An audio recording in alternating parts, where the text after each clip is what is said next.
Semua yang kamu perlu tahu tentang perencanaan keuangan ada di dalam video singkat ini.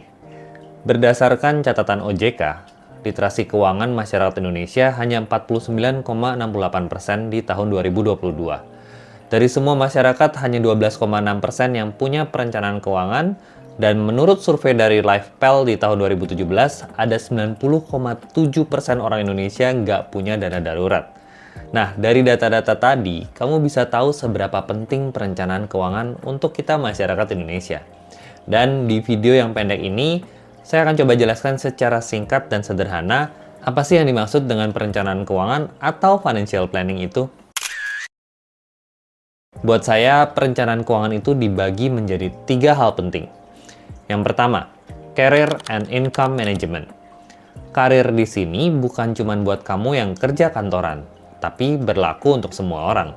Apakah kamu profesional, wirausaha, atau bahkan ibu rumah tangga? Manajemen karir di sini artinya gimana kamu bisa tingkatin value diri kamu, supaya pendapatan kamu juga terus bertambah. Ini adalah hal pertama dalam perencanaan keuangan, karena untuk bisa nabung dan investasi, kamu harus punya pekerjaan dan pendapatan dulu kan? Manajemen karir untuk tiap orang itu berbeda-beda. Untuk kamu yang kerja kantoran, ini berarti gimana caranya kamu bisa punya perencanaan yang baik soal karir kamu. Gimana caranya kamu bisa melakukan pekerjaan kamu dengan baik di kantor, punya aspirasi jangka panjang. Ingin ada di posisi mana kamu dalam 3-5 tahun ke depan? Skill apa yang harus kamu pelajarin? Kuasain keahlian itu untuk bisa mencapai posisi yang kamu mau tadi. Sedangkan untuk kamu yang wirausaha, gimana caranya kamu bisa terus mengembangkan bisnis kamu, melakukan ekspansi, dan menambah profit. Bagi kamu yang ibu rumah tangga, kamu mungkin bisa punya side hustle yang bisa jadi tambahan penghasilan buat kamu. Nah, untuk kamu yang baru mulai bekerja dan ada dalam tahap awal karir ini, saya sarankan kamu fokus dulu sama elemen pertama ini, pekerjaan dan pendapatan kamu. Gak usah pikir investasi macam-macam dulu.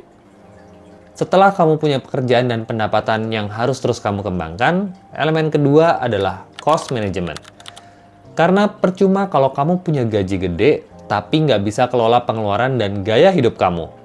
Kamu pernah dengar nggak ada yang bilang kalau hidup di Jakarta itu sebenarnya murah, yang mahal gaya hidupnya. Hiburan di kota besar seperti Jakarta itu apa sih? Ke mall ya. Setiap weekend kita ke mall. Kanan kiri lihat etalase toko. Gampang banget buat kita untuk pengen beli barang baru. Baju baru, sepatu baru, bahkan mobil baru. Dari semua pengeluaran kamu setiap bulan, coba pikir, mana sih yang benar-benar kamu butuhkan? Kamu perlu punya baju baru setiap bulan. Fitness membership, kepake nggak sih?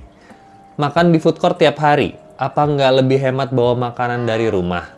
Ditambah lagi, sekarang orang itu nggak cuma banding-bandingin gaya hidup tetangga atau teman kantor, tapi juga gaya hidup artis dan orang-orang yang kita nggak kenal lewat sosial media. Kalau kamu nggak bisa ngatur uang yang keluar, sebesar apapun pendapatan kamu, itu nggak akan bisa bikin kamu kaya. Contohnya nih, kamu punya gaji 5 juta, pengeluaran kamu 4 juta. Gaji kamu kemudian naik nih jadi 7 juta. Pengeluaran dan gaya hidup kamu ikut naik jadi 6,5 juta. Sisa uang yang bisa kamu tabung malah berkurang ya. Kapan kayanya? Ingat ya, tujuan dari perencanaan keuangan itu supaya kita bisa kaya, bukan terlihat kaya. Saya suka banget kutipan dari Will Rogers ini. Too many people buy things they don't need, with money they don't have, and trying to impress people they don't even like. Beberapa hal penting dalam cost management yang mungkin kamu juga perlu belajar, antara lain gimana melakukan budgeting bulanan, membedakan antara keinginan dan kebutuhan, cara mengelola utang, bagaimana memulai gaya hidup frugal, dan lain sebagainya. Yang tentunya nanti saya akan bahas secara khusus satu persatu di video yang lain. Kamu sendiri pengen tahu lebih banyak soal apa? Bisa komen di bawah ini ya. Ketiga, atau yang terakhir adalah wealth management. Setelah kamu punya pendapatan yang cukup dan ada tabungan, sekarang saatnya kamu belajar mengelola uang kamu.